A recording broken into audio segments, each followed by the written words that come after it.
نیکولا Tesla کا خیال تھا کہ وہ زمین میں موجود انرجی کو انسان کے لیے بروئے کار لا سکتے ہیں اور اسے بغیر تار کے یعنی وائرلیس طریقے سے ٹرانسمٹ بھی کر سکتے ہیں۔ اس مقصد کے حصول کے لیے ان کی زندگی کے ابتدائی تجربات کامیاب رہے، مگر ان کی موت کے بعد ان کی یہ تحقیق پر اصرار طور پر غائب کر دی گئی۔ اب دنیا میں ٹیسلا کی وائرلیس پاور ٹیکنالوجی کے بارے میں کوئی ثبوت موجود نہیں، جبکہ 4500 سال سے ہمیں ایک ہی بات سکھائی اور بتائی جا رہی ہے کہ پیرامڈ آف گیزا کو قدیم مصریوں نے اپنے بادشاہوں کی لاشوں کو محفوظ کرنے کے لیے بنایا تھا۔ مگر سائنسدانوں کی جدید ریسرچ کے نتیجے میں یہ بات سامنے آئی ہے کہ پیرامڈ آف گیزا صرف ممیز کو محفوظ کرنے کے لیے نہیں بنائے گئے تھے، بلکہ ان کی تعمیر کا مقصد کچھ اور تھا۔ پرائم ٹائم پی کے معزز دوستوں، میں ہوں شہزاد احمد اور آپ تمام دیکھنے اور سننے والوں کو خوش آمدید۔ انجینئر جان کیڈمن کے ایجاد کردہ ماڈل کے مطابق pyramid of Giza electromagnetic energy produce کر سکتا ہے، بالکل اسی طرح جیسا کہ عظیم سائنسدان نیکولا ٹیسلا کا وارڈن کلف ٹاور تھا، جس کی مدد سے وہ پوری دنیا میں وائرلیس انرجی پروڈیوس کرنا چاہتے تھے۔ اس نظریے کو اس وقت مزید تقویت ملی جب کرسٹوفر ڈن کی پبلش کردہ کتاب the Giza power plant technology of ancient Egypt سامنے آئی، جس کے بعد پوری دنیا کے انجینئرز اور ماہر آثار قدیمہ نے پیرامڈ آف گیزا کو تفصیل سے اسٹڈی کرنا شروع کر دیا، کیونکہ یہ اہرام جس مٹیریل سے بنا ہے وہ آج کی دنیا میں الیکٹریسٹی پیدا کرنے کے لیے استعمال کیا جاتا ہے۔ جس کے بعد بہت سے انجینئرز اور سائنسدان اس بات پر متفق ہو گئے کہ یہ پیرامڈ صرف فرعونوں کی ممیز کو سٹور کرنے کے لیے نہیں بنائے گئے، بلکہ ان کی تعمیر کے پیچھے حقیقت کچھ اور ہے۔ اہرام کا زیادہ تر حصہ نامیولائٹ لائم سٹون سے بنایا گیا ہے، جو سرخی مائل بھورے رنگ کے بلاکس پر مشتمل ہے، جیسا کہ یہ آج ہمیں نظر آ رہا ہے۔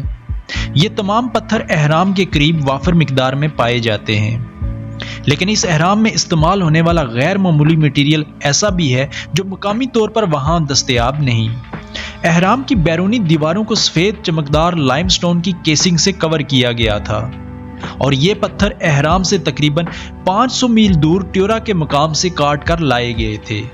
ان چونے کے پتھروں میں میگنیشیم کی کمی کی وجہ سے یہ پتھر ایک بہترین انسولیٹر کا کام کرتے ہیں، جبکہ اہرام کے اندرونی چیمبرز ایک نایاب قسم کے گرینائٹ کے ساتھ تعمیر کیے گئے ہیں، جسے روز گرینائٹ کہا جاتا ہے، اور یہ مٹیریل بھی سینکڑوں میل دور سے لایا گیا تھا۔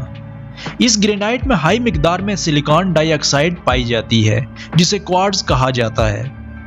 کوارٹز مٹیریل کی یہ خاصیت ہے کہ جب اسے موو کیا جائے یا اس پر پریشر اپلائی کیا جائے تو وہ چارج پروڈیوس کرتا ہے، جسے پیزو الیکٹریسٹی کہا جاتا ہے۔ کوارٹز کا ایک سرا پازیٹیولی جبکہ دوسرا نیگیٹیولی چارج ہو جاتا ہے، اور اگر ان کو جوڑا جائے تو یہ ایک سرکٹ کی طرح کام کرے گا۔ کوارٹز اپنی اسی خصوصیت کی وجہ سے آج کی ماڈرن ڈیوائسز میں بھی استعمال کیا جاتا ہے، جیسا کہ گھڑیاں، ٹی ویز اور جی پی ایس وغیرہ، جبکہ اہرام میں موجود کنگ اور کوئنز چیمبر گرینائٹ کے ساتھ بنائے گئے ہیں، جو کہ 85% کوارٹز مٹیریل ہے، جبکہ سرنگیں اور گزرگاہیں بھی کوارٹرج گرینائٹ سے جڑی ہوئی ہیں۔ اگر اس گرینائٹ پر پریشر اپلائی کیا جائے تو یہ اہرام کو ایک بہت بڑے پاور پلانٹ میں تبدیل کر دے گا، اور اس بات کا ثبوت بھی موجود ہے کہ بالکل ایسا ہی ہوا ہے۔ کئی دہائیوں کی ریسرچ اور تحقیق و تجربات نے اس بات کو مزید تقویت بخشی ہے کہ پیرامڈ آف گیزا واقعی کسی پاور پلانٹ کی طرح کام کرتا رہا ہے۔ کرسٹوفر ڈن کے نظریے کے مطابق یہ عمل اہرام کے نیچے زیر زمین سبٹرینین چیمبرز میں پانی کے بہاؤ سے شروع ہوتا ہے۔ پانی کے بہاؤ کی وجہ سے ساؤنڈ ویوز پروڈیوس ہوتی ہیں۔ ان ساؤنڈ ویوز کی فریکوینسی زمین کی وائبریشن کے ساتھ ریزونیٹ ہوتی ہے۔ جیسے جیسے یہ ویوز اوپر کی طرف جاتی ہیں، ایک عمل شروع ہوتا ہے جو آواز کو توانائی میں تبدیل کرتا ہے۔ کوئن چیمبرز کو کیمیکل ری ایکشن کے لیے استعمال کیا گیا تھا، جس سے ہائیڈروجن پیدا ہوتی تھی۔ دو اندرونی شافٹ جو کوئن چیمبرز کی طرف جاتے ہیں، شمالی شافٹ میں ہائیڈرو کلورک ایسڈ جبکہ جنوبی شافٹ میں ہائیڈرائڈ زنک کلورائڈ کے نشانات پائے گئے ہیں، اور اگر ان دونوں کیمیکلز کو آپس میں ملایا جائے تو اس کے نتیجے میں ہائیڈروجن گیس پیدا ہوتی ہے۔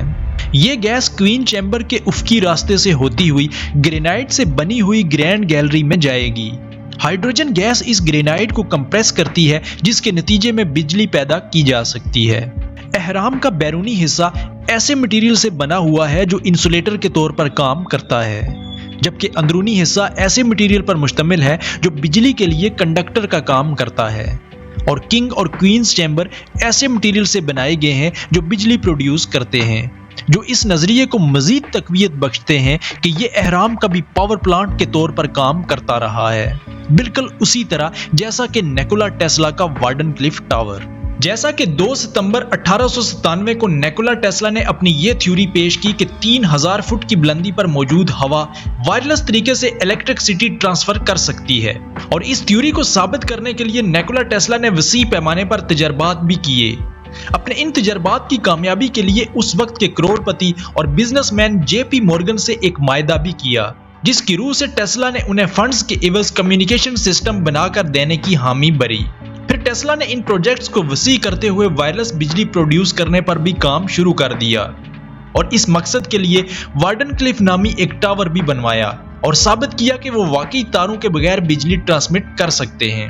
مگر اس پروجیکٹ کی کامیابی سے جے پی مورگن کے دیگر بزنسز میں بہت بڑے نقصان کا اندیشہ ہونے لگا، کیونکہ مورگن کاپر وائرز بنانے کا بزنس کرتے تھے، اور ظاہر ہے وائرلیس الیکٹرکسٹی کے بعد یہ کاروبار ختم ہو جاتا۔ اس کے علاوہ مورگن کا ربڑ کا کاروبار تھا، جس سے وہ وائرز کے انسولیشن بناتے تھے۔ سٹیل کمپنیاں ان کی ملکیت تھی جو جنریٹرز بناتی تھیں۔ ان کا ٹمبر کا کاروبار تھا جو ٹیلی گراف اور بجلی کے پول بناتی تھیں۔ ان کی کوئلے کی کانیں تھیں جو پاور پلانٹس کے لیے ایندھن فراہم کرتی تھی، اور تقریباً 2 درجن سے زائد ریل روڈز کے مالک تھے جو ان تمام وسائل کو پورے ملک میں ایک جگہ سے دوسری جگہ منتقل کرتے تھے۔